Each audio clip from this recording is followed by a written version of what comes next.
അപ്പോൾ ഇതിലൊന്ന് എനിക്ക് പറയാനുള്ളത്, നേരത്തെ ഇവിടെ ഒന്ന് പറഞ്ഞു, നമ്മുടെ യുക്തിവാദികളും മതവിശ്വാസികളും തമ്മിൽ ആരോഗ്യപരമായ സംവാദമാണ് വേണ്ടത്. സംവാദമാണ്. ഞാൻ പല വേദികളിലും അദ്ദേഹത്തിൻ്റെ അഭിപ്രായം നല്ലതാണ്, സംവാദമാണ് വേണ്ടത്. പക്ഷേ ആരോഗ്യപരമായ സംവാദം എന്ന് നമുക്ക് യുക്തിവാദികളുടെ വേദിയിൽ വന്ന് പറയാം. പക്ഷെ മതവിശ്വാസികളുടെ വേദിയിൽ അദ്ദേഹം ഒരുപക്ഷെ പറഞ്ഞിട്ടുണ്ടോ എന്ന് എനിക്കറിയില്ല. അവിടെ എങ്ങനെ പറഞ്ഞത് ഫലിപ്പിക്കാൻ പറ്റുമെന്നുള്ള കാര്യത്തിലാണ് എനിക്ക് സംശയം. കാരണം ഈ കേരളത്തിൽ അങ്ങോളം ഇങ്ങോളം നിച്ചോപ്രൂത്തിന്റെ നേതാവ് അക്ബർ, എം അക്ബർ മതസംവാദവും സ്നേഹസംവാദവുമായിട്ടാണ് നടന്നത്. സ്നേഹസംവാദത്തിൽ സ്നേഹം പങ്കിടാൻ വേണ്ടി പലയിടത്തും നമ്മുടെ ആളുകൾ പോയി ചോദ്യങ്ങൾ ചോദിച്ച് ആരോഗ്യപരമായ സംവാദത്തിലേക്ക് കടന്നപ്പോൾ നമുക്ക് ഉണ്ടായ അനുഭവം ആരോഗ്യം നഷ്ടപ്പെടുന്ന രീതിയിലാണ്. നിങ്ങളുടെ ആരോഗ്യമല്ല, നിങ്ങളുടെ ജീവൻ പോലും ഞങ്ങൾ ഹനിക്കും എന്ന് പറഞ്ഞിട്ടാണ് കോഴിക്കോട്ട് നിന്ന് നമ്മുടെ 4 പ്രവർത്തകരെ അവർ പന്താടി. അതിൽ 3 ആൾ ഓടി രക്ഷപ്പെട്ടു. അല്ല, അവർ ചെറുപ്പക്കാരാണ്, കുറച്ചുകൂടി ജീവിക്കണമെന്ന് തോന്നിയിട്ടാകാം. നമുക്ക് ഈ ലോകമല്ലേ ഉള്ളൂ, പരലോകം എന്ന് പറഞ്ഞ് ചെന്നിട്ടുണ്ടായിട്ട് വേണ്ടേ. അപ്പൊ അവർ രക്ഷപ്പെട്ടു. അതിലൊരു പ്രായം ചെന്ന അബൂബക്കർ അദ്ദേഹം പറഞ്ഞു, നിങ്ങൾ എന്നെ കൊന്നു,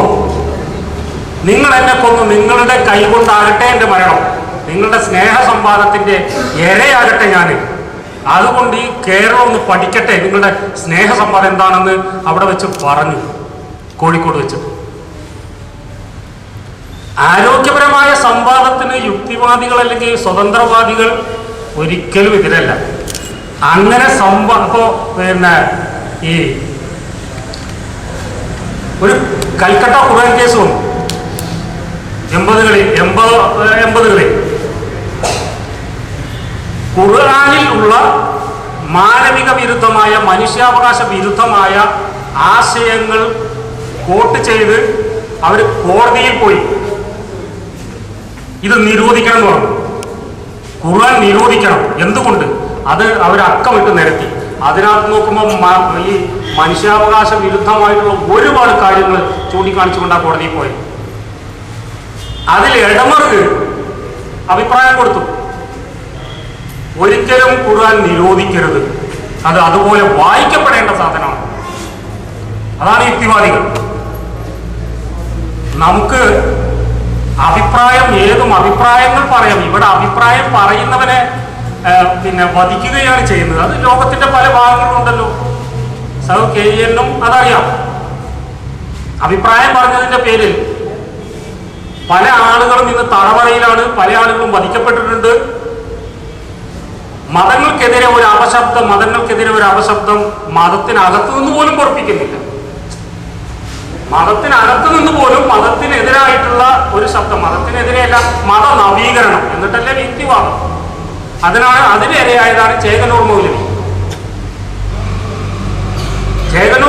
മതപരിഷ്കരണം, മനുഷ്യന്റെ ഭാഗത്ത് നിന്നുകൊണ്ട് മതത്തെ വായിച്ച ആളാണ്. ഇവിടെ അസ്ഗർ അലി എഞ്ചിനീയർ മതത്തെ വായിക്കുന്നുണ്ട് വ്യത്യസ്തമായ രീതിയിൽ. പല ആളുകളും അങ്ങനെ വ്യത്യസ്തമായ രീതിയിൽ മതങ്ങളെ വ്യാഖ്യാനിച്ച് സമൂഹത്തിന് മുന്നിൽ വെക്കുന്നുണ്ട്. പലരും രക്ഷപ്പെടുന്നത്, അതിൽ നിന്ന് വധിക്കപ്പെടാതെ രക്ഷപ്പെടുന്നത്. ഇപ്പൊ അസ്ഗർ അലി എഞ്ചിനീയർ രക്ഷപ്പെട്ടത് എന്തുകൊണ്ടാണെന്ന് എനിക്കറിയില്ല. അദ്ദേഹം മതത്തെയും മറ്റുള്ളവരെയൊക്കെ താലോലിച്ച് അങ്ങനെയുണ്ടല്ലോ, നേരത്തെ പറഞ്ഞവർ ഒരു അവിയൽ രൂപത്തിൽ പോകുന്നവർക്കൊക്കെ രക്ഷപ്പെടാം. അപ്രിയ സത്യങ്ങൾ വിളിച്ചു പറയുന്ന, അത് ഏത് സിദ്ധാന്തങ്ങളിലാകട്ടെ, അപ്രിയ സത്യങ്ങൾ വിളിച്ചു പറയുന്നവർക്ക് നേരിടുന്ന അനുഭവം ആരോഗ്യകരമല്ല. ഇവിടെ ഒരിക്കലും ഒരു മതസംഘടനയും യുക്തിവാദികളെ സംവാദത്തിന് വിളിച്ചിട്ടില്ല. ആരോഗ്യപരമായ സംവാദത്തിന് ഇവർ വിളിക്കുന്നില്ല. നമ്മൾ ഈ ആരോഗ്യപരമായ സംവാദത്തിന് ഒരു മതത്തിന്റെ ആളുകളെ വിളിച്ച് പരാജയപ്പെട്ട ആളാണ് ഞാൻ. മലപ്പുറം ജില്ലയിൽ ഒരുപാട് ഈ മതസംവാദം നടക്കട്ടെ, അവർക്ക് അവരുടെ അഭിപ്രായം പറയല്ല തോന്നിക്കട്ടെ എന്നാൽ വിളിച്ചു കഴിഞ്ഞാൽ നിങ്ങൾ മറ്റേ ആളൊന്ന് വിളിച്ചു നോക്കൂ, നമ്പർ ഞാൻ തരാമെന്ന് പറയും. അങ്ങനെ എന്നെ ഇട്ടിട്ട് ഒരു കറക്കി അങ്ങനെ പല തവണ. പിന്നെ അതൊന്ന് ഒഴിവാക്കി. അതിൽ ഒരാൾ വന്നു, മുഹമ്മദ് വേളം പിന്നെ വിളിച്ചിട്ട് വന്നിട്ടില്ല, ഒറ്റ തവണ വന്നു. ഇവിടെ പെരിന്തൽമണ്ണ സംവാദത്തിൽ. ആ സംവാദത്തിൽ സദാചാരത്തെക്കുറിച്ച് ജബ്ബാർ മാഷ് ഒരു ചോദ്യം കൊടുത്ത് അതിനുള്ള മറുപടിയിൽ കയറി ഉരുണ്ട് പിന്നെ വിളിച്ചിട്ട് പിന്നെ വന്നിട്ടില്ല. എം മക്കൂർ ആരോഗ്യപരമായ സംവാദത്തിന് വിളിച്ചു. ഞാൻ നിലമ്പൂരിൽ എം മക്കൂർ പള്ളിയിൽ കയറി അദ്ദേഹത്തിന്റെ റൂമിൽ ചെന്ന് കണ്ട് സംവാദത്തിന് ചോദിച്ചു, ആരുമായിട്ടാണ് സംവാദം എന്ന് ചോദിച്ചത്. നമ്മൾ ജബ്ബാർ മാഷുമായിട്ടാണ്. ജബ്ബാർ മാഷുമായിട്ടും ഇല്ല, ചിദാനന്ദപുരിയായിട്ടും സംവാദത്തിനില്ല എന്ന് പറഞ്ഞു. ചിദാനന്ദപുരിന്റെ കാര്യം ഞാൻ ചോദിച്ചിട്ടില്ല. പക്ഷെ ചിദാനന്ദപുരിന്റെ കാര്യം പറയാനുണ്ട് പിന്നെയാണ് എനിക്ക് മനസ്സിലായത്. അദ്ദേഹമാണ് മഞ്ചേരിയിലെ ഒരു സംവാദത്തിൽ എം മക്കൂറിനെ നിലം പരിശാക്കി കളഞ്ഞ് അതിന്റെ CD എൻ്റെ കയ്യിൽ കിട്ടിയപ്പോൾ ഞാനത് ചില യുക്തിവാദികൾക്ക് എടുത്തു കൊടുത്തു. അപ്പൊ ചിദാനന്ദപുരി ഇങ്ങനെ ആയി വരുന്നേ ഉള്ളൂ. ചിദാനന്ദപുരി യുക്തിവാദികളാണെന്ന് തീരുമാനിച്ചു. അപ്പൊ എന്താ, എം മക്കൂറുമായിട്ട് ഏറ്റുമുട്ടിയത് ചിദാനന്ദപുരി യുക്തിവാദ ആശയത്തിൽ ഊന്നി നിന്നുകൊണ്ടാണ് സംസാരിച്ചത്. അതുകൊണ്ട് ഖുർആനിലെ അയുക്തികത അദ്ദേഹത്തിന് എടുത്തു കാട്ടാൻ പറ്റി എം മക്കൂർ അതോടുകൂടി. അതുകൊണ്ടാണ് എം മക്കൂർ ചിദാനന്ദപുരി ആയിട്ടില്ല, ജബ്ബാർ മാഷ് ആയിട്ടില്ല എന്ന് പറഞ്ഞതോ. അദ്ദേഹം എൻ്റെ പ്രവാചകനായ ജബ്ബാർ മാഷ് പ്രവാചകനായ മുഹമ്മദ് നബിയെ അവഹേളിച്ച് സംസാരിക്കുന്നു. ഞാൻ പറഞ്ഞു, മാഷെ അവഹേളിച്ച് സംസാരിക്കുകയാണെങ്കിൽ അത് ആ മാഷയുടെ സംസ്കാരമാണെന്ന് കരുതിയാൽ മതികള്. അത് ജബ്ബാർ മാഷ സംസ്കാരമാണെന്ന് കരുതിയാൽ മതി. അത് ആളുകൾ തീരുമാനിച്ചോട്ടെ. മാഷ് പറയാനുള്ളതെന്ന് പറയൂ. രണ്ടുപേരും അധ്യാപകരല്ലേ. പിന്നെ ഖുർആൻ എന്നൊക്കെ പറഞ്ഞ് ഏറ്റവും സഹിഷ്ണുതയുള്ള മതമല്ലേ. നിങ്ങൾ നബീനെ കുറിച്ച് കേൾക്കുമ്പോൾ നിങ്ങൾ ഇതിനാ മാഷെ ഇങ്ങനെ വയലന്റ് ആകുന്നു. അത് എനിക്ക് ഞാൻ ഏറ്റവും കൂടുതൽ സ്നേഹിക്കുന്ന ആളാണ് പ്രവാചകൻ. എനിക്ക് അത് അതിനെക്കുറിച്ച് എതിര് പറയുമ്പോൾ എനിക്ക് ആകെ ധാർമ്മികരോഷം കൊള്ളും. ഞാൻ ധാർമ്മികരോഷം കൊണ്ട എൻ്റെ കേൾക്കുന്ന ആളുകൾ ധാർമ്മികരോഷം കൊള്ളും എന്നതാണ്. അതാണ് ആ പറഞ്ഞത് ശരിയാണെന്ന് കോഴിക്കോട് സംഭവം എനിക്ക് മനസ്സിലാക്കി. ഞാൻ പോയിട്ടില്ല, പോയ നമ്മുടെ യുക്തിവാദികളാണ് പറഞ്ഞത്. അപ്പോൾ ഇവര് ആരോഗ്യപരമായ സംവാദം എന്ന് പറഞ്ഞിട്ട് വിളിക്കുന്നത് വരെയാണ്. ഏതെങ്കിലും റോഹട്ട ഒരു പുരോഹിതനെ കൊണ്ടും ഏതെങ്കിലും ഒരു ഹിന്ദു സന്യാസിനെ കൊണ്ടും പിന്നെ വേണമെങ്കിൽ ഇടതുപക്ഷത്ത് നിന്നുള്ള ആരെങ്കിലും കിട്ടുകയാണെങ്കിൽ അവിടെ കൊണ്ടുപോകാം. അപ്പൊ എല്ലാവരുടെയും പ്രാതിനിധ്യമായി മതങ്ങൾക്ക് ഊന്നി നിൽക്കാൻ, മതങ്ങൾക്ക് ഊന്നി ഉദിക്കാൻ എല്ലാ രാഷ്ട്രീയ പാർട്ടികളും സാംസ്കാരിക നായകന്മാരും എല്ലാവരും നിന്ന് കൊടുക്കും. അവരുടെ തോളിൽ നിന്നുകൊണ്ട് കുത്തിയെടുക്കും. അതാണ് ആരോഗ്യപരമായ സംവാദത്തിന്റെ വേദി. യുക്തിവാദികൾ വിളിക്കട്ടെ. നമുക്ക് KN പറയുന്നിടത്ത് നമുക്ക് തർക്കങ്ങൾ വരുന്ന ചില ഭാഗങ്ങളുണ്ട്. പക്ഷെ KN ഊന്നി നിൽക്കുന്നത് ഈ ലോകത്തുള്ള സുഖ സൗകര്യങ്ങൾക്ക് വേണ്ടി, അല്ലെങ്കിൽ നമ്മുടെ മനുഷ്യരെ ബാധിക്കുന്ന ലോക സാഹചര്യങ്ങൾക്കെതിരായിട്ട് ആരെയൊക്കെ കൂട്ടാവോ അവരെയൊക്കെ കൂട്ടി ആരോഗ്യപരമായ പോരാട്ടം നടത്തണം എന്നുള്ള പക്ഷത്തിലാണ്. അതാണ് അദ്ദേഹം ഒരിക്കൽ ഒരു ഇതിൽ എഴുതണ്ടായി. പുര കത്തുകയാണ്. പുര കത്തുമ്പോൾ ഏത് വൃത്തികെട്ട വെള്ളവും ഉപയോഗിക്കാം ആ തീ കെടുക്കാൻ എന്ന്. ആ വാക്ക് പറയാനുണ്ടായ സാഹചര്യം വേറെയാണ്. ജമാഅത്തെ ഇസ്ലാമിയുമായി ചെറിയ പ്രശ്നങ്ങൾ ഉണ്ടാകുമ്പോൾ ഞങ്ങളൊക്കെ ഉയർത്തിക്കൊണ്ടുവന്ന ചില പ്രശ്നങ്ങൾ കേരളത്തിൽ ആകെ ഉണ്ടായിരുന്നു. അപ്പൊ അതിന് മറുപടിയായിട്ട് അദ്ദേഹം എഴുതിയതാണ് അന്ന്. അപ്പൊ വൃത്തികെട്ട വെള്ളമാണെന്ന് സമ്മതിച്ചാൽ മതി. ഉപയോഗിക്കേണ്ടത് അവിടെ കിടക്കേണ്ട പുര കത്താണെങ്കിൽ നമ്മൾ വെള്ളം ഉപയോഗിക്കുക, അതിൽ തർക്കമൊന്നുമില്ല. പക്ഷെ ആ വെള്ളം വൃത്തികെട്ട വെള്ളമാണെങ്കിൽ ആ വൃത്തികെട്ട വെള്ളത്തിനെ മാറ്റി നിർത്തുന്നത് ആരോഗ്യപരമായ സംരക്ഷണത്തിനും കൂടി ആണ്. ഒര കത്തുമ്പോൾ നമുക്ക് ഉപയോഗിക്കുന്നത് പോലെയല്ല. ആ വെള്ളം നമുക്ക് കുടിക്കാനോ കുളിക്കാനോ കൊള്ളാവുന്നതല്ല. എന്തിന് തുണി അലക്കാൻ പോലും പറ്റുന്നതല്ല. അപ്പൊ നമ്മൾ മറ്റു മതസംഘടനകളുമായി ആരോഗ്യപരമായ സംവാദത്തിന് ഒരിക്കലും യുക്തിവാദികൾ എതിരല്ല. മറിച്ച് അവർ എപ്പോഴും ഏത് പാതിലേക്ക് വിളിച്ചാലും എഴുന്നേറ്റ് നിന്ന് അവരുമായി ആരോഗ്യപരമായ സംവാദത്തിൽ ഏർപ്പെടാൻ തയ്യാറുള്ളവരാണ് യുക്തിവാദികൾ. അതിൽ തർക്കമില്ല. മറ്റൊന്ന്, ഇപ്പോ ഞാനതിന് കണ്ടത് കയറി മതം മുറത്തി കയറി കൊത്തും എന്ന് പറഞ്ഞത് ഇപ്പൊ നടന്നുകൊണ്ടിരിക്കുന്നത്. മതങ്ങളാണെന്ന് രാജ്യം ഭരിക്കുന്നത് അവിടം വരെ എത്തി. അതിന് കാരണം പരിശോധിക്കുകയാണെങ്കിൽ ഒരുപാട് പറയേണ്ടല്ലോ. ഏതാണെങ്കിലും മതമാണ് ലോകത്തെ കീഴടക്കിക്കൊണ്ടിരിക്കുന്നത്. അതിൽ തർക്കമില്ല. ഇത് എവിടെയാണ് ഇത് നമ്മെ കൊണ്ട് കുടുക്കുന്നത് ഊരാൻ പറ്റാത്ത കുടുക്കിൽ നമ്മളെ കൊണ്ട് കുടുക്കി ഇടാൻ അധിക സമയമൊന്നും വേണ്ട. ഈ പോക്കാണെങ്കിൽ ആ സമയത്താണ് ഇവിടെ യൂണിവേഴ്സിറ്റിയിൽ കവിത പഠിപ്പിക്കുന്നു എന്ന് പറഞ്ഞു. ഈ കവിതയെക്കുറിച്ച് ആദ്യമായിട്ട് ഇനി മറ്റു ജില്ലകളിൽ ഉണ്ടോയെന്ന് അറിയില്ല, മലപ്പുറം ജില്ലയിൽ പുരോഗമന കലാ സാഹിത്യ സംഘം മലപ്പുറം ജില്ലാ കമ്മിറ്റിൻ്റെതായിട്ടുള്ള ഒരു പ്രസ്താവന ഇന്നലെ വന്നു. കവിത പഠിപ്പിക്കരുത് എന്ന് പറഞ്ഞിട്ട് തന്നെയാണ് വന്നു. അത് അതിൽ നിന്ന് പാഠഭാഗത്തിൽ ഒഴിവാക്കരുത് എന്ന് പറഞ്ഞിട്ടാണ് വന്നത്. അത് തീവ്രം. ഇപ്പൊ KN ഇവിടെ ഇങ്ങനെ അവതരിപ്പിച്ചപ്പോ എന്താണ് ഇതിന്റെ നിജസ്ഥിതി എന്ന് എനിക്കും അറിയില്ല. അയാൾ തീവ്രവാദി കോണ്ടിനാമോയിലെ പോരാളിയാണോ മറ്റുള്ളതാണ്? ആ പോരാട്ടത്തിന്റെ പോരാളിന്റെ കാര്യമൊന്നും ഇവിടെ പറഞ്ഞു കേട്ടിട്ടില്ല. ആദ്യമായിട്ട് പറയാണ് KN. അത് എങ്കിലും അദ്ദേഹം ഭീകരവാദി, തീവ്രവാദിയല്ല ഭീകരവാദിയാണ് എന്ന് പിന്നെ എവിടുന്ന് കിട്ടി? ഭീകരവാദിയാണ്, ആ ഭീകരവാദി കൊടുക്കുന്ന എന്തും നമ്മൾ ഭക്ഷിക്കണം എന്ന് എനിക്ക് അഭിപ്രായമില്ല. അവരുടെ ലക്ഷ്യം എന്താണെന്ന് ഇപ്പൊ ഈ ജമാഅത്തെ ഇസ്ലാമിയെ കൊണ്ട് പറഞ്ഞ പോലെ തന്നെ, SDPI കൊണ്ട് പറഞ്ഞ പോലെ തന്നെ, ഇപ്പൊ വേറെ രാഷ്ട്രീയ സംഘടനയുണ്ട് കേരളത്തിൽ പുതിയതായിട്ട്. അത് വെൽഫെയർ പാർട്ടി, ജമാഅത്തെ ഇസ്ലാമിയുടെ രാഷ്ട്രീയ സംഘടനയാണ് വെൽഫെയർ പാർട്ടി. ലോകത്തിൽ എവിടെയാണ് ജമാഅത്തെ ഇസ്ലാമിക്ക് രാഷ്ട്രീയ സംഘടനയുള്ളത്? ജമാഅത്തെ ഇസ്ലാമി തന്നെ രാഷ്ട്രീയമാണല്ലോ. അതാണ് അവർ പറഞ്ഞിരുന്നത്. ജമാഅത്തെ ഇസ്ലാമി തന്നെ രാഷ്ട്രീയമാണ്, മതം രാഷ്ട്രീയമാണ്, ജമാഅത്തെ ഇസ്ലാമി രാഷ്ട്രീയമാണ്. ലോകത്ത് വേറെ വേറെ ജമാഅത്തിന് പാർട്ടി ഉള്ളത്? കേരളത്തിൽ പാർട്ടി ഉണ്ടാക്കി. എന്തിനാ പാർട്ടി ഉണ്ടാക്കേണ്ട കാര്യം? ഇവിടെ ജമാഅത്തെ ഇസ്ലാമി മതിയല്ലോ, അത് രാഷ്ട്രീയ സംഘടനയില്ലേ? അത് വെച്ചിട്ട് തെരഞ്ഞെടുപ്പിന് നേരിട്ടിട്ടുണ്ടല്ലോ. അവരുടെ ആളുകൾ മലപ്പുറം ജില്ലയിൽ തെരഞ്ഞെടുപ്പിന് നേരിട്ട് അവരുടെ സ്ഥാനാർത്ഥികൾ ജയിച്ചു വന്നിട്ടുണ്ട്, പഞ്ചായത്ത് മെമ്പർമാരായിട്ടുണ്ട്. ആ മെമ്പർമാരെ കൂട്ടി അവിടെ രാഷ്ട്രീയ കക്ഷികൾ ഭരിക്കുന്നുണ്ട്. അപ്പൊ വെൽഫെയർ പാർട്ടി ഉണ്ടാക്കുന്നത് ഇവിടെയുള്ള ഈ പീഡിപ്പിക്കപ്പെടുന്ന ഹരിജന ഗിരിജന പീഡിപ്പിക്കപ്പെടുന്ന ആളുകളെ ഒക്കെ കൂട്ടി എന്തോ ഒരു കണ്ണീരൊഴുക്കിയിട്ടാണ് അവർ പാടുപെടുന്നതെന്നറിയോ ആ സംഘടനയ്ക്കൊന്ന് വേറൊപ്പുണ്ടാക്കാൻ. അതുപോലെ ഈ തീവ്രവാദിയുടെ കവിത അത് എത്ര തേനൂറുന്നതാണെങ്കിലും നമ്മൾ അത് അറിയാത്ത ആളുകൾ ചിലപ്പോൾ ഭക്ഷിച്ചു പോകും. റെയിൽവേ സ്റ്റേഷനിൽ ട്രെയിനിൽ നമ്മൾ യാത്ര ചെയ്യുമ്പോൾ ഇത് കഴിച്ചോളൂ കുട്ടി, ബിസ്ക്കറ്റാണ് അല്ലെങ്കിൽ പഴമാണെന്ന് പറഞ്ഞിട്ട് നമുക്ക് തരും. നമ്മൾ ചിലപ്പോൾ വിശന്നിരിക്കാതിരിക്കാം, നല്ല പഴമാണെങ്കിൽ കാണുമ്പോൾ ഭക്ഷിച്ചു പോകും. പക്ഷെ അതിനകത്ത് ഉറക്കഗുളികയാണോ മയക്കുമരുന്നാണോ മറ്റുള്ളതാണോ നമ്മളൊന്നായിട്ട് കവർ ചെയ്യോ ഇല്ലയോ എന്നുള്ളതൊന്നും അറിയാതെ നമ്മളത് ഭക്ഷിച്ചു പോകും. നമ്മൾ ചിലപ്പോൾ മയങ്ങിയാൽ നമ്മുടെ സാധനങ്ങളൊക്കെ പോയി കഴിച്ചിട്ട് നമ്മൾ ഉണർന്നിട്ട് കാര്യമില്ല. ഇവിടെ ഇപ്പൊ ഒരു ലോക ഭീകരവാദിയുടെ ഒരു കവിത ഈ കേരളത്തിൽ പഠിപ്പിച്ചിട്ടാണോ സാഹിത്യം ഉണ്ടാക്കേണ്ടത് അല്ല അറിവുണ്ടാക്കേണ്ടത് എന്നാണ് നമ്മൾ തീരുമാനിക്കേണ്ടത്. ഇവിടെ നമുക്ക് ഒട്ടേറെ സാഹിത്യകാരന്മാരുണ്ട്, കവികളുണ്ട്.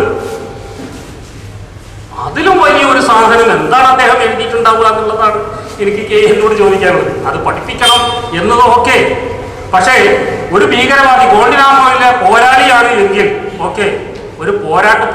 പക്ഷെ അതല്ലല്ലോ ഇവിടെ KN മാത്രമേ അത് പറഞ്ഞിട്ടുള്ളൂ. അദ്ദേഹം ഭീകരവാദിയാണെന്നാണ് പത്രങ്ങളിലൂടെ നമ്മൾ അറിഞ്ഞ വിവരം. അത്തരം ഭീകരവാദികളുടെ ഒരു കവിത പഠിപ്പിക്കേണ്ട ഗതികേടിലേക്ക് കേരള സംസ്കാരം അത് വളരുകയല്ല ചെയ്യുന്നത്, തളർത്തുകയാണ് ചെയ്യുന്നത് എന്നാണ് എനിക്ക് അതുമായി ബന്ധപ്പെട്ട് പറയാനുള്ളത്. ഇനി ആർക്കെങ്കിലും ചോദ്യങ്ങളുടെയും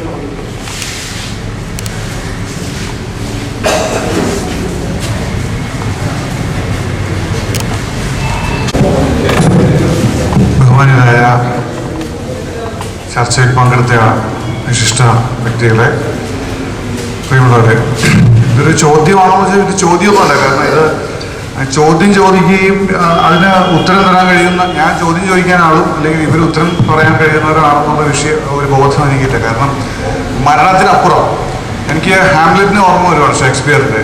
ഡെത്ത് ഈസ്, കൃത്യമായിട്ട് അറിയില്ല, death is a journey to a hitherto undiscovered land from where no one has returned എന്ന് പറഞ്ഞാൽ. അപ്പോൾ എങ്കിൽ പോലും ഒരു റാഷണലിസ്റ്റ് തിങ്കിങ് ഉള്ള ആളെന്നുള്ള നിലയിൽ ഇതിനപ്പുറമൊന്നും ഇല്ലാതെ ചിന്തിക്കുന്ന ആളാണ് ഞാൻ. പക്ഷേ മരണത്തിനപ്പുറം എന്ത് എന്ന് ചോദിക്കുമ്പോൾ അത് KN ആണെങ്കിലും അല്ലെങ്കിൽ അയ്യൂബ് മൗലവിയാണെങ്കിലും ഇങ്ങനെയാണ് എന്ന മൂർത്തമായിട്ടൊന്നും പറയാൻ നമുക്ക് ആർക്കും സാധ്യമല്ല. എത്ര ബുദ്ധിജീവികളാണെങ്കിലും എത്ര ജ്ഞാനികളാണെങ്കിലും എന്നുള്ളതുണ്ട്. പക്ഷെ എങ്കിലും ബോധം കൊണ്ട് നമ്മൾ ചിന്തിക്കണം. പക്ഷെ ഇവിടെ എനിക്കിപ്പോൾ വിയോജിപ്പുള്ളൊരു കാര്യം, നമ്മുടെ KN കുഞ്ഞമ്മദ് സാർ സിയാവുദ്ദീൻ സർദാർ എന്ന് പറയുന്ന ഒരു വ്യക്തിയെ ഉദ്ധരിച്ചിരുന്നു. എനിക്ക് തോന്നുന്നു അദ്ദേഹം, എൻ്റെ ഓർമ്മ ശരിയാണ്, ഇംഗ്ലണ്ടിൽ ജീവിക്കുന്ന ആളാണ്. ഒരു മോഡറേറ്റ് മുസ്ലിം എന്നുള്ള നിലയിൽ വലിയധികം വാഴ്ത്തപ്പെടുന്ന ആളാണ്. പക്ഷെ എനിക്ക് തോന്നുന്നു ഈ മോഡറേറ്റ് മുസ്ലിങ്ങളുടെ ഒരു ധാര അടക്കമുള്ള ധാരകൾ ഉണ്ട് എന്നും അതുകൊണ്ട് എക്സ്ട്രീം അല്ലെങ്കിൽ മിലിറ്റന്റ് രണോത്സുകമായിട്ടുള്ളൊരു ധാര, രണോത്സുകമല്ലാത്ത മോഡറേറ്റ് ആയിട്ടുള്ള ധാര ഉണ്ട് എന്നുള്ള അർത്ഥത്തിൽ ഈ മത പ്രത്യയശാസ്ത്രത്തെ ഒരു തരത്തിൽ മറ്റൊരു തരത്തിൽ ന്യായീകരിക്കാനുള്ള ശ്രമം ചില ഭാഗത്തുണ്ടാവും. ക്രിസ്റ്റഫർ ഹിച്ചൻസ് എന്ന് പറയുന്ന ഒരു ചിന്തകയാണ് എനിക്ക് ഓർമ്മ വരുന്നത്. അദ്ദേഹം മരണപ്പെട്ടു പോയി. അദ്ദേഹം മോഡറേറ്റുകൾ എന്ന് പറയുന്ന ആളുകളെ കണിശമായിട്ട് വെറുക്കുകയാണ് ചെയ്തത്. കാരണം ഒരു മതത്തിന്റെ ഏറ്റവും എക്സ്ട്രീം ആയിട്ടുള്ള, ഏറ്റവും രണോത്സുകമായിട്ടുള്ള ചില സംഹിതകളെ, സംജ്ഞകളെ, ഇപ്പൊ ഈ പറഞ്ഞ പോലെ ഹൂറികളുടെ കാര്യം, അതുപോലെ തന്നെ സ്വർഗനരക സംബന്ധിയായിട്ടൊക്കെയുള്ള, നമുക്ക് അരയിൽ ബോംബ് വെച്ച് പോയി പൊട്ടിത്തെറിക്കാനൊക്കെ മനുഷ്യരെ പ്രേരിപ്പിക്കുന്ന തരത്തിലുള്ള വളരെ രണോത്സുകമായിട്ടുള്ള പ്രത്യയശാസ്ത്രങ്ങളെക്കുറിച്ചും അതിൻ്റെ വിഡ്ഢിത്തങ്ങളെക്കുറിച്ചും ഒക്കെ യുക്തിസഹമായിട്ട് ചർച്ച ചെയ്യുന്നതിന് ഏറ്റവും വലിയ തടസ്സം ഈ മോഡറേറ്റുകൾ എന്ന് പറയുന്ന കപടന്മാരാണെന്ന് ക്രിസ്റ്റഫർ ഹിച്ചൻസ് പറയുന്നു. ആ അർത്ഥത്തിൽ സിയാവുദ്ദീൻ സർദാർ ക്ലീൻ ഷേവ് ചെയ്ത് ടൈ കെട്ടി വന്നാലും അയാള് ബില്ലാദിനെ പോലെ തന്നെ എതിർക്കപ്പെടേണ്ടതല്ലേ എന്ന ന്യായമായ, എനിക്ക് ന്യായമെന്ന് തോന്നുന്നു എൻ്റെ സംശയം മാത്രം ഉയർത്താനാണ് ഞാൻ ആഗ്രഹിക്കുന്നത്. ഞാൻ മരണം വരെ നിങ്ങളുടെ കൂടെ ഉണ്ടാവും, മരിച്ചതിന് ശേഷവും ഉണ്ടാവും എന്നങ്ങ് പറഞ്ഞു. മരിച്ചതിന് ശേഷം ഒരു ചെറിയ സംശയം, അതെങ്ങനെയാണ് അതൊന്ന് വ്യക്തമാക്കണം. ഞാനൊരു വയത് കേട്ടിട്ടുണ്ട്. മുസ്ലിംകാർ പറഞ്ഞു, മനുഷ്യ നീ മണ്ണിൽ നിന്ന് വരുന്നു, മണ്ണിലേക്ക് തിരിച്ചു പോകുന്നു എന്ന് പറയണേ. അപ്പം ഞാനതിങ്ങനെ ചിന്തിച്ചു, ശരിയാണ്, ഭൂരിപക്ഷം ബോഡികളും മണ്ണിലാണ് മറവ് ചെയ്യുന്നത്. അപ്പം അത് കുറെ കഴിയുമ്പോൾ മണ്ണാവുന്നു. അത് പറഞ്ഞത് ശരിയാണെന്ന് എനിക്ക് ബോധ്യപ്പെട്ടു. അപ്പോ നമ്മുടെ ഈ ജീവനങ്ങൾ പോവാണ്, അത് ഈ പ്രപഞ്ചത്തിൽ തന്നെ ലയിക്കുന്നു.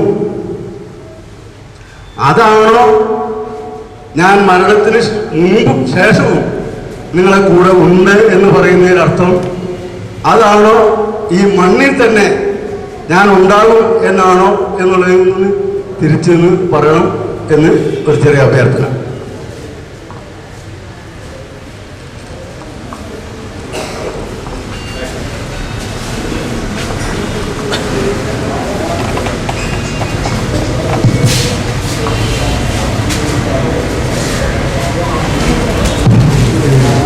കുറിച്ച് ഞാൻ വിശ്വസിക്കുന്നില്ല. പക്ഷേ ഇന്ന് വളരെ പ്രമുഖമായ ഒരു ചാനൽ ഡിസ്കവറി, അവരുടെ ഒരു പ്രോഗ്രാം എന്ന് പറഞ്ഞാൽ ഹോണ്ടിങ് എന്ന് പറഞ്ഞൊരു പ്രോഗ്രാം ഇപ്പോൾ അവർ കാണിച്ചുകൊണ്ടിരിക്കുന്നത്. അതിൽ ഞാൻ 1-2 എപ്പിസോഡ് അവർ കണ്ടിട്ടുണ്ട്.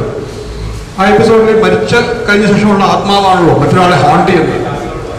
അതിൽ ഈ ആത്മാവിനെ കുറിച്ച് റിസർച്ച് ചെയ്യുന്ന ഒരു ലേഡി, അവരുടെ കൂടെ 1-2 വ്യക്തികളും ഇങ്ങനെ ഒരു അപകട മരണം നടന്ന വീട്ടിൽ പോവുകയും അവർ ആധുനിക ഉപകരണങ്ങൾ വെച്ചുകൊണ്ട് പരിശോധിക്കുകയൊക്കെ ചെയ്യുമ്പോൾ അവിടെ ഒന്നും കാണുന്നില്ലല്ലോ. പക്ഷെ അവിടെ വെച്ചിട്ട് ഈ സ്ത്രീക്ക് എന്തോ ഒരു തരത്തിലൊരു അനുഭവം ഉണ്ടാകുന്നില്ല. ഇത് എനാക്ട്മെന്റ് ആണ്, ഒറിജിനൽ അല്ല, അത് കാണിക്കുന്നതാണ്. അതിനുശേഷം അവിടുന്ന് അവർ റെക്കോർഡിംഗ് ഒക്കെ ചെയ്യുന്നുണ്ട്. പിന്നീട് ഈ സ്ത്രീ വീട്ടിൽ വന്നിട്ട് അത് പ്ലേ ചെയ്യുമ്പോൾ ചില ശബ്ദങ്ങൾ വല്ലാത്ത ഒരു നമ്മുടെ സാധാരണ സിനിമയിൽ കാണുന്ന ഈ പ്രൊജക്റ്റിന്റെ ശബ്ദം എന്നൊക്കെ പറഞ്ഞ് പശ്ചാത്തല സംഗീതം അവർ കൊടുക്കുന്ന പോലെ സൗണ്ട് ഉണ്ട്. അവസാനം ഈ സ്ത്രീ ഇത് ഹോണ്ട് ചെയ്യുന്നുണ്ട്. എന്നിട്ട് ഇത് സംഭവിച്ചതാണെന്നാണ് അവർ പറയുന്നത്. ഈ സ്ത്രീ മകളെയും കാറിൽ ഇരുന്നുകൊണ്ട് യാത്ര ചെയ്യുമ്പോൾ മുന്നോട്ട് നോക്കിയിട്ടല്ല ഓടിക്കുന്നത്. ഈ കുഞ്ഞിനെ നോക്കിയിട്ടും പുറകോട്ട് കാറ് നേരെ പോകുന്നുണ്ട്, എവിടെ ഇടിക്കുന്നില്ല. ഇതുപോലുള്ള എപ്പിസോഡ്സ് ഇപ്പോൾ തുറന്നുകൊണ്ടിരിക്കുന്നുണ്ട്. ഡിസ്കവറിയെ പോലെ ഒരു ചാനൽ. ഇത് അന്ധവിശ്വാസം, ആത്മാവ് അന്ധവിശ്വാസമാണെങ്കിൽ ഇത് കാണിക്കാവോ? എങ്കിൽ അതല്ലെങ്കിൽ അവരിത് കാണിക്കുന്നുണ്ട്. ഇതിൽ കാണിക്കുന്ന ഇതിനു മുമ്പ് അവർ ഒരു ഡിസ്ക്ലൈമർ വരുന്നുണ്ട്. ഇത്തരം പ്രോഗ്രാംസ് ഇങ്ങനെ ഞങ്ങൾ കാണിക്കുന്നുണ്ട്. ഇഷ്ടമില്ലാത്തവർ നിങ്ങളുടെ മനസ്സിന് ഇഷ്ടമുള്ള പോലെ ഓഫ് ചെയ്യാൻ പ്രോഗ്രാം മാറ്റുകയോ ചെയ്യാമെന്ന് അവർ പറഞ്ഞിട്ടാണ് കാണിക്കുന്നത്. പക്ഷെ അവരത് ഇത് ഇത് ശരിയാണെന്നാണ് കാണിക്കുന്നത്. എന്ന് മാത്രമല്ല, ഇതുപോലെ ഹോണ്ട് ചെയ്ത സ്ത്രീയെ ലാസ്റ്റ് ഇവരുടെ ബന്ധുക്കളെല്ലാം കൊണ്ടുപോയി ഒരു പള്ളിയിൽ കൊണ്ടുപോയി ഒരു പാതിരിയോട് അവിടെ തീർത്ഥജലമെല്ലാം തെളിച്ച് കുരിശെല്ലാം വെച്ച് ഡ്രാക്കുളയിൽ ചെയ്യുന്ന പോലെ ഇവരെ എക്സോർസൈസ് ചെയ്യുന്ന ഒരു എപ്പിസോഡ് ഞാൻ കണ്ടിട്ടുണ്ട്. ഇപ്പൊ അത് തുടരുന്നുണ്ട്. അങ്ങനെ ഒരു കാര്യമുണ്ട്. പോരാത്തതിന് ഇപ്പോഴും റിപ്പോർട്ടുകൾ വരുന്നത് അമേരിക്കയിൽ ഇതുപോലുള്ള ഒരുപാട് റിപ്പോർട്ടുകൾ എക്സ് ഫയൽസ് എന്ന നിലയ്ക്ക് CBI FBI കയ്യിലുണ്ട്. അവർക്ക് വിശദീകരണം ചെയ്യാൻ പറ്റാത്ത രീതിയിലുള്ള മരണങ്ങളും അതിനുശേഷം അവിടെ നടക്കുന്ന സംഭവങ്ങളും. അപ്പൊ ഇത്തരം കാര്യങ്ങൾ ഈ ലോകത്തെ ഏറ്റവും ശാസ്ത്രപരമായി പുരോഗമിച്ച രാജ്യത്ത്, ശാസ്ത്ര സാങ്കേതിക വിദ്യയിലേക്ക് ഉന്നത രാജ്യത്ത് അവരുടെ ഇതിന് ഗവേഷണം നടത്തുന്നവർക്ക് തന്നെയുള്ള അനുഭവമായിട്ടാണ് ഇത്തരം ചാനലുകൾ കാണിക്കുന്നത്. അപ്പൊ അത് തെറ്റാണെങ്കിൽ ആ ധാർമ്മികതയെ കുറിച്ച് പോലും നമ്മൾ ചോദ്യം ചെയ്യണം. ഇതിന് എങ്ങനെ മറുപടി പറയുന്നത് എനിക്കറിയില്ല. ഞാൻ ഇപ്പോൾ ഉണ്ട്, അത് വേണമെങ്കിൽ പരിശോധിച്ചാൽ കാണാം. ഡിസ്കവറി ചാനൽ രാത്രി നേരത്താണ്, നമ്മുടെ ഇതിൽ രാത്രി നേരത്താണ് കാണിക്കുന്നത്. ഇത് കൃത്യമായി കാണുമ്പോൾ അവർ വളരെ നന്നായിട്ട് നമ്മുടെ ബ്രാം സ്റ്റോക്കറിന്റെ ഡ്രാക്കുളയിലൊക്കെ ചെയ്യുന്ന പോലെ വളരെ നന്നായിട്ട് കാണിക്കുന്നുണ്ട്. അതൊക്കെ എനാക്ട്മെന്റ് ആണ്, നമുക്കറിയുന്നുണ്ട്. അത് അഭിനേതാക്കൾ വെച്ച് വീണ്ടും കാണിക്കട്ടെ, നടന്ന സംഭവമായിട്ട് അവർ കാണിക്കുന്നത്. ഇങ്ങനൊരു കാര്യം കണ്ടിട്ടുണ്ട്, അത് ശ്രദ്ധയപ്പെടുന്നു മാത്രം.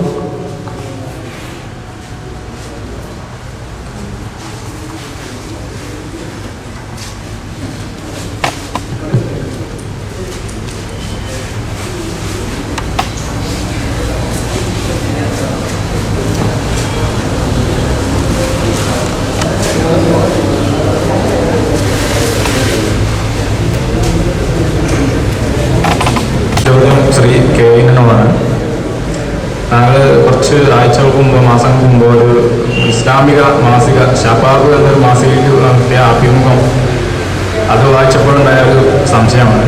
താങ്കൾ അതിൽ അവർക്ക് കൊടുത്ത മറുപടി അഭിപ്രായം എന്ന് പറഞ്ഞാൽ, ജീവിതത്തെ യുക്തി അയുക്തി എന്നീ രണ്ട് ദ്വന്ദ്ങ്ങളിൽ തളച്ചിടാതെ മറ്റൊരു രീതിയിൽ വ്യാഖ്യാനിക്കണം, അല്ലെങ്കിൽ സമീപിക്കണം എന്ന രീതിയും നന്മ തിന്മ എന്നുള്ള രീതിയിലാണ് ഞാൻ സമൂഹത്തെയും ജീവിതത്തെയും നോക്കിക്കാണുന്നത്. അല്ലാതെ മതവിശ്വാസി നിരീശ്വരവാദി എന്നുള്ള രീതിയിലേക്ക് ഞാൻ കാണുന്നില്ല എന്നുള്ള രീതിയിലൊക്കെ പറഞ്ഞു കണ്ടു.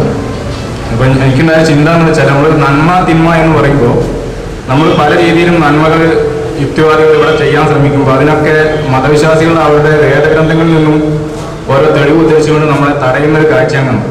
അപ്പോൾ അങ്ങനെ ഒരു അവസ്ഥ നിലനിൽക്കുമ്പോൾ മതത്തിൽ നിന്നുകൊണ്ട് ചെയ്യാവുന്ന നന്മകൾക്ക് ഒരുപാട് പരിമിതി ഉണ്ടെന്ന് വരികയും യുക്തിവാദികളായ ആളുകൾക്ക് കുറച്ചുകൂടി സ്വതന്ത്രമായിട്ട് കൂടുതൽ നന്മ ചെയ്യാൻ കഴിയും എന്നുള്ളത് കൊണ്ടും അവിടെ യുക്തിവാദികൾക്കാണ് കൂടുതൽ പ്രാധാന്യം നൽകേണ്ടിയിരുന്നത്. പക്ഷേ അവർക്ക് കൂടി ചെറിയൊരു പ്രാധാന്യം നൽകിക്കൊണ്ട് ഒരു നെഗറ്റീവ് ഇമ്പാക്ട്, അതായത് അവർക്കും കൂടി കുറച്ച് മാർക്ക് നൽകുന്ന രീതിയിൽ അവർക്കൂടെ ഒരു പ്ലസ് പോയിന്റ് കിട്ടുന്ന രീതിയിൽ ഒരു പരാമർശമായിപ്പോയി. അത് ഒരുപാട് ഫേസ്ബുക്കിലൊക്കെ ഈ മുജാഹിദ് ആളുകൾ താങ്കളുടെ കോട്ട് ഇങ്ങനെ സ്ക്രീൻഷോട്ട് കൊടുത്തിട്ട് ഒരുപാട് ഞങ്ങളോട് ഡിബേറ്റ് ചെയ്യുന്ന ഒരു അവസരം ഉണ്ടായിരുന്നത്.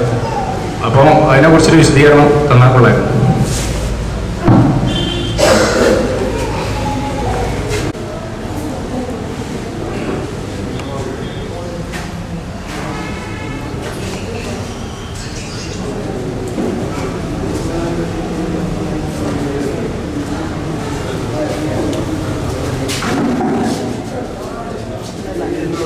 അടുത്തതായി KN അതിന് രണ്ട് വാക്ക്. KNനോടാണ്. ഈ ഇസ്ലാമിക സ്വത്വബോധം, ഇസ്ലാമിക ചിന്ത ഇതിനെപ്പറ്റി പല തർക്കങ്ങളൊക്കെ ഉണ്ടായോ താങ്കളുടെ പ്രസ്താവന സംബന്ധിച്ച്? അതൊന്ന് വിശദീകരിച്ചത്.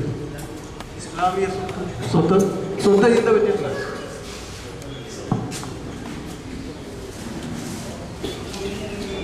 ഈ കാര്യങ്ങൾക്ക് KN ഇപ്പം മറുപടി പറയും.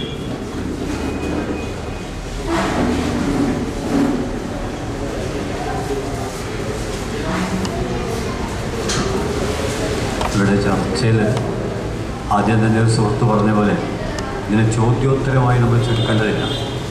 ഇതൊരു അന്വേഷണമായിട്ട് മാത്രം കണ്ടാൽ മതിയാവും. ഇതിൽ ആദ്യം തന്നെ ഈ കവിതയെക്കുറിച്ചുള്ള കാര്യം ഞാൻ ആദ്യം പറയാം. കാരണം മിക്കവാറും ആളുകൾ കവിത വായിച്ചിട്ടില്ല. ഈ കവിതയെക്കുറിച്ചുള്ള ചർച്ചയിൽ പങ്കെടുക്കുന്ന ഭൂരിപക്ഷം പേരും ഈ കവിത കണ്ടിട്ടില്ല, വായിച്ചിട്ടില്ല.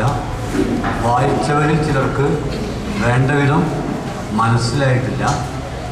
എന്തുകൊണ്ട് യൂണിവേഴ്സിറ്റി ഈ കവിതയെ ഇതിൽ ഉൾപ്പെടുത്തിയെന്ന് നമ്മൾ ഗൗരവമായിട്ട് ചർച്ച ചെയ്യണം.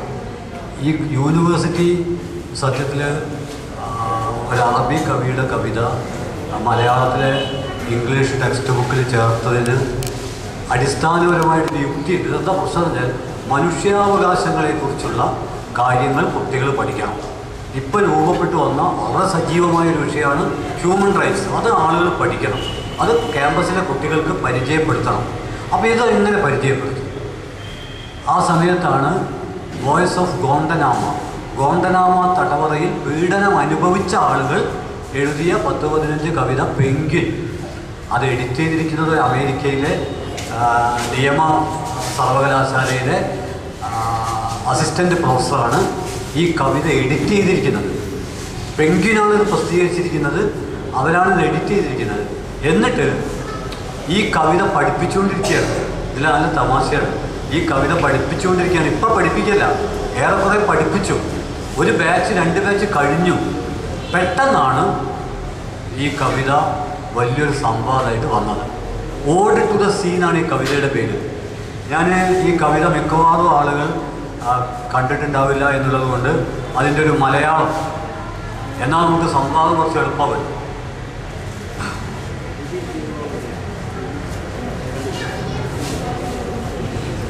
പല രീതിയിൽ വിവർത്തനം ചെയ്യാം. ഒരു പരുക്കൻ വിവർത്തനമാണ്. ഓഡ് ടു ദ സീനാണ്. കടലിൻ്റെ അർച്ചന ഗീതം എന്നൊക്കെ പറയും, കടലിൻ്റെ ഒരു മംഗള ഗാനം അല്ലെങ്കിൽ സാഗരഗീതം എന്നൊക്കെ പറയാം. ഇങ്ങനെയാണ് തുടങ്ങുന്നത്.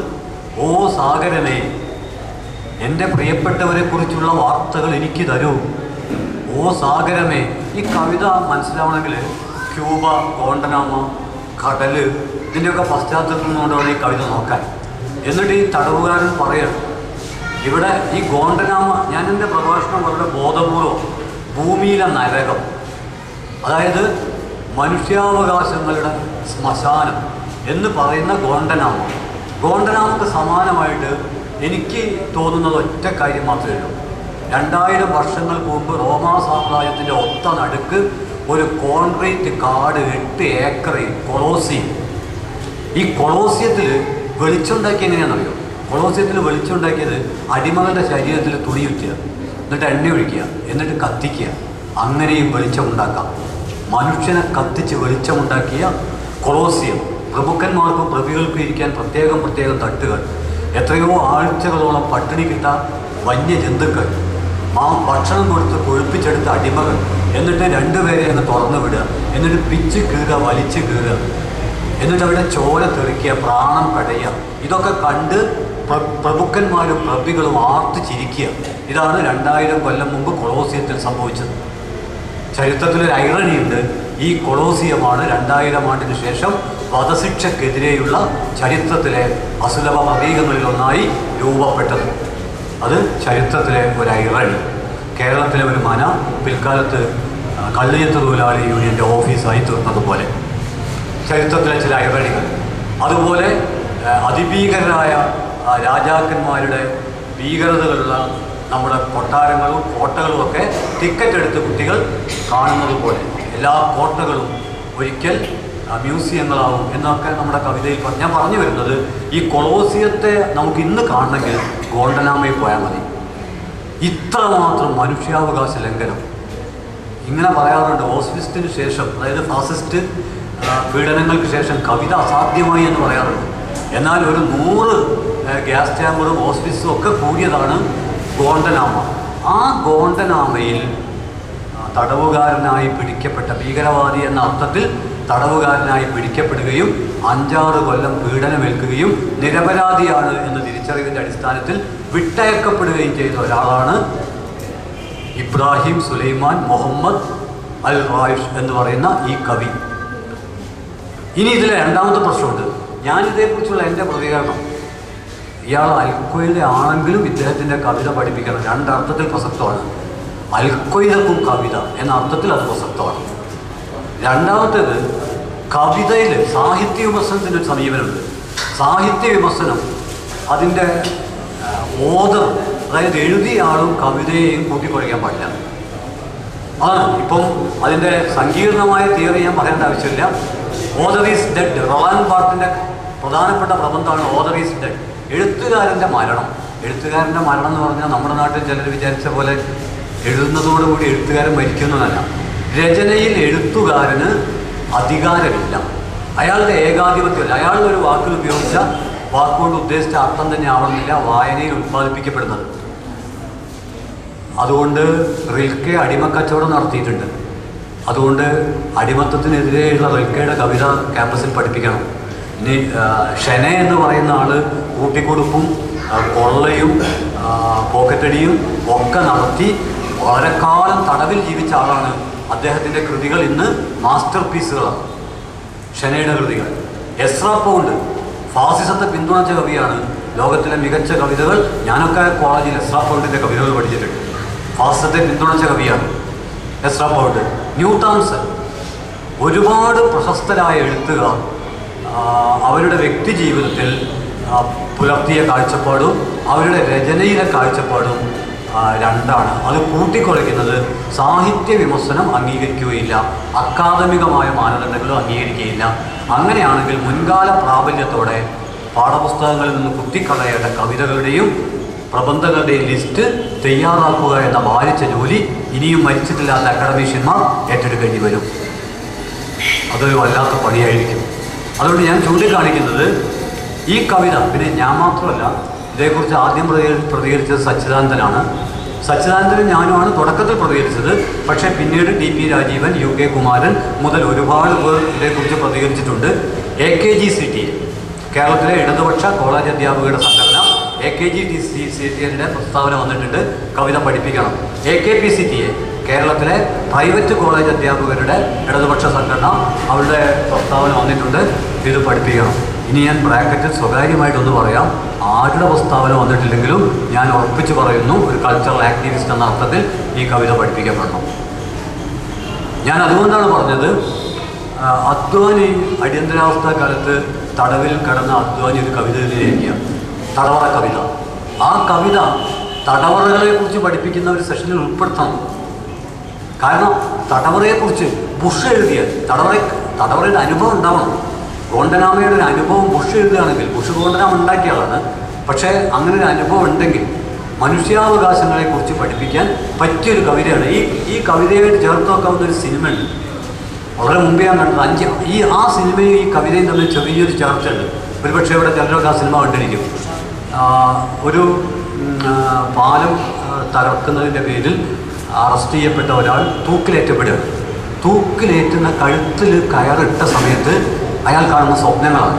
അയാൾ പെട്ടെന്ന് തൻ്റെ പുഴ കടന്നിട്ട് തൻ്റെ വീട്, ഭാര്യ വരുന്നത്, ആകെക്കൂടെ ജീവിതത്തിൻ്റെ പച്ചപ്പിലേക്ക് വരികയും പെട്ടെന്ന് കയറ് വീണ് നമ്മൾ ഞെട്ടിപ്പോകും. ഓൾസ് ക്രീക്കിൽ ആൻ ഒക്കറൻസ് അറ്റ് ഓൾസ് ക്രീക്ക് എന്നുള്ള ഈ സിനിമയാണ്. 10 മിനിറ്റേ ഉള്ളൂ. വല്ലാതെ പടയ്ക്കുന്ന ആ സിനിമ കണ്ടവർക്ക് ഈ കവിത എളുപ്പം മനസ്സിലാവും. ഇതാണ് ഈ കവിത. ഈ തടവറയിൽ നിന്നിട്ട് തൻ്റെ വീട്, തൻ്റെ കുടുംബം, തൻ്റെ സുഹൃത്തുക്കൾ അവരിലേക്ക് എത്തിപ്പെടുന്നതിനെ കുറിച്ചൊക്കെയുള്ള ഉത്കണ്ഠകളാണ്. അതിൽ 2 വരി മാത്രം ഞാൻ വായിക്കാം. തുടങ്ങുന്നത് ഇങ്ങനെയാണ്: ഓ സാഗരമേ, എൻ്റെ പ്രിയപ്പെട്ടവരെക്കുറിച്ചുള്ള വാർത്തകൾ എനിക്ക് തരൂ. അവിശ്വാസികളുടെ ചങ്ങലകളില്ലായിരുന്നെങ്കിൽ ഞാൻ നിന്നിലേക്ക് ഊളിയിടുമായിരുന്നു. അങ്ങനെ ഉറ്റവരുടെ അടുത്തെത്തുകയോ അല്ലെങ്കിൽ നിന്റെ കരങ്ങളിൽ അവസാനിക്കുകയോ ചെയ്യുമായിരുന്നു. ഇതാണ് ഈ രക്ഷപ്പെടലിൻ്റെ ഏകാന്തത ഉൾപ്പെടെയുള്ള പ്രശ്നങ്ങളാണ്, പീഡനം, പ്രതിഷേധം. ഈ ഒരു കവിതയല്ലാതെ മനുഷ്യാവകാശത്തെക്കുറിച്ച് പഠിപ്പിക്കാൻ നമ്മുടെ ഈ കവിത തിരഞ്ഞെടുക്കുമ്പോൾ തന്നെ ഒരു പ്രശ്നം ഉണ്ടായിരുന്നു. ഈ കവിത തിരഞ്ഞെടുക്കുമ്പോൾ ഇയാൾ അൽ-ഖ്വയ്ദയുടെ പ്രവർത്തകനാണെന്നുള്ള പേരിലാണ് ഈ ഗോണ്ടനാമയിൽ പെട്ടത്. അപ്പം തന്നെ ഈ കവിത തിരഞ്ഞെടുക്കുന്ന അധ്യാപകർ പ്രശ്നം ഉണ്ടായിരുന്നു. കാരണം ഈ അൽ-ഖ്വയ്ദയായിട്ട് ബന്ധപ്പെട്ട ഒരു വിവാദം ഉയർന്നു വന്നാൽ വലിയ കുഴപ്പമില്ല. പക്ഷേ വേറെ ഈ രീതിയിലുള്ള അധികം കവിതകൾ ലഭ്യമല്ല. ഗോണ്ടനാമയൊക്കെ ആയിട്ട് ബന്ധപ്പെട്ടൊരു കവിത എന്ന അർത്ഥത്തിലാണ് ഈ കവിത. നല്ല കവിതയാണ് എന്ന് തന്നെയാണ് ഏകാംഗ കമ്മീഷനും എല്ലാവരും പറഞ്ഞിട്ടുള്ളത്. സാഹിത്യ വിമർശകരും വിദ്യാർത്ഥികളും അധ്യാപകരും ഈ കവിത വായിക്കുന്നവരും. ഈ കവിതയെക്കുറിച്ച് എൻ്റെ ഒരു പരാതിയുണ്ട്. ഞാനങ്ങനല്ല, ഞാൻ തിരിച്ച് ആലോചിക്കുന്നത്, ഇത്രയേറെ പീഡനം അനുഭവിച്ച ഒരു മനുഷ്യൻ്റെ കവിത എന്തേ ഇത്ര സൗമ്യവും സുന്ദരവും ഭാവസാന്ദ്രവുമായി തീർന്നു? അതെന്തുകൊണ്ട് ഭൂകമ്പങ്ങൾ പോലെ പൊട്ടിത്തെറിച്ചില്ല എന്നാണ് ഞാൻ ആലോചിക്കുന്നത്. ഞാൻ ഇത്ര കൂടി പറയും, ഗോണ്ടനാമ തടവറയുടെ ഭിത്തികളിൽ കരിക്കട്ട കൊണ്ട് എഴുതപ്പെട്ട കവിതയായിരുന്നു. തടവറ കവിതകൾ അത് പെടുക. ആ തടവറയിൽ ചോര കൊണ്ട് എഴുതിയ തെറി പോലും ചരിത്രത്തിൽ മൂല്യമുള്ളതായിരിക്കും. മികച്ച കവിത എന്നാണ്. അതുപോലും വരുന്ന തലമുറ പഠിക്കേണ്ടി വരും. അത്ര മൂല്യമുണ്ടെന്നില്ല. അത്ര മാത്രമാണ് അതേക്കുറിച്ച് പറയുന്നത്. ഞാൻ വിചാരിക്കുന്നു, ഞാൻ ഇന്നലെ തലശ്ശേരിയിൽ ബെന്യാമിനുള്ള സ്വീകരണത്തിൽ സൂചിപ്പിച്ചൊരു കാര്യമുണ്ട്. ഭൂതകാലം ഭാവിയെ വിചാരണ ചെയ്യും. എന്തുകൊണ്ടെന്നാൽ നമ്മൾ വളരെ അലസമായിട്ടാണ്. നമ്മൾ പെട്ടെന്ന് ഭീകരവാദം എന്നുള്ള ഒരൊറ്റ സംഭവത്തിൽ സ്തംഭിച്ചു പോയതുകൊണ്ട് ബാക്കി കാര്യങ്ങളെല്ലാം നമ്മൾ വിസ്മരിക്കേണ്ടായിരുന്നു. അതുകൊണ്ട് ഈ കവിതയെക്കുറിച്ചുള്ള ചർച്ച കേരളത്തിൽ വളരെ സജീവമാവുമെന്നാണ് ഞാൻ വിചാരിക്കുന്നത്. ഇപ്പം കുറച്ചാളെ പ്രതികരിച്ചിട്ടുള്ളൂ എന്നുള്ളത് ശരിയാണ്. കേരളത്തിൽ കൂടുതൽ ആളുകൾ പ്രതികരിക്കും. ഈ കവിതയുടെ വിവർത്തനം വരണം, അതേക്കുറിച്ചുള്ള പഠനങ്ങൾ വരണം. അപ്പം കൂടുതൽ ആളുകൾ ഇടപെടും. ഇപ്പം എന്താന്ന് പറഞ്ഞാൽ ഭീകരവാദി അവിടെ നിന്ന് സ്തംഭിച്ചു പോവാണ്. തീർച്ചയായും യുക്തിവാദി സംഘത്തിൻ്റെ ഒരു പ്രബുദ്ധ കൂട്ടായ്മയിൽ ഞാനിത് പറയാൻ കാരണം നമ്മുടെ യുക്തി അന്വേഷണാത്മകമായിരിക്കണം. അപ്പോൾ തീർച്ചയായിട്ടും ഈ കവിത പരിഗണിക്കുകയും എന്നിട്ട് ഈ കവിതയിലൊരു ബിംബം, ഈ കവിതയിലൊരു വരി, ഈ കവിതയിലൊരു വാക്ക്, ഈ കവിതയിലൊരു പങ്ക്ച്വേഷൻ, ഒരു എക്സ്ക്ലമേഷൻ, ഒരു ക്വസ്റ്റ്യൻ ടൈപ്പ്, ഏതെങ്കിലും ഒന്ന് മാനവികതക്കെതിരാണെങ്കിൽ ഓക്കെ, നമുക്കൊന്നിക്കാം. അതല്ല, ഇതിൽ കാവ്യബിംബവും ഇതിലെ വരിയും ഇതിലെ വാക്കും ഒക്കെ മനുഷ്യത്വത്തെ പിന്തുണയ്ക്കുന്നതാണെങ്കിൽ തീർച്ചയായിട്ടും നമ്മൾ ഈ കവിയുടെ കൂടെ നിൽക്കേണ്ടി വരും എന്ന കാര്യത്തിൽ യാതൊരു തർക്കമില്ല. പിന്നെ കാലിക്കറ്റ് യൂണിവേഴ്സിറ്റി അല്ല ലോക അക്കാദമിക രംഗമെന്ന് കാലിക്കറ്റ് VCയും ഉൾപ്പെടെയുള്ള ആളുകൾ മനസ്സിലാക്കുന്നത് നന്നായിരിക്കും.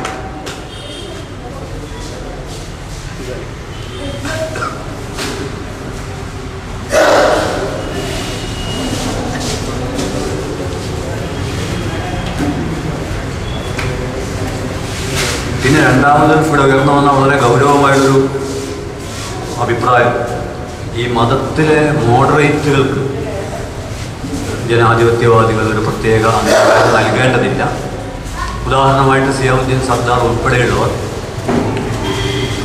അത് തീർച്ചയായിട്ടും ഒരു അഭിപ്രായമാണ്. പക്ഷേ ആ അഭിപ്രായത്തോട് ഞാൻ യോജിക്കുന്നില്ല. ഞാനിവിടെ തുടക്കത്തിൽ അവതരിപ്പിച്ച പോലെ മതത്തിലെ വ്യത്യസ്ത പ്രവർത്തനം, നമ്മൾ നവോത്ഥാന പ്രസ്ഥാനം എന്ന് പറയുന്നുണ്ട്. സത്യത്തിൽ നവോത്ഥാന പ്രസ്ഥാനം എന്താണ്?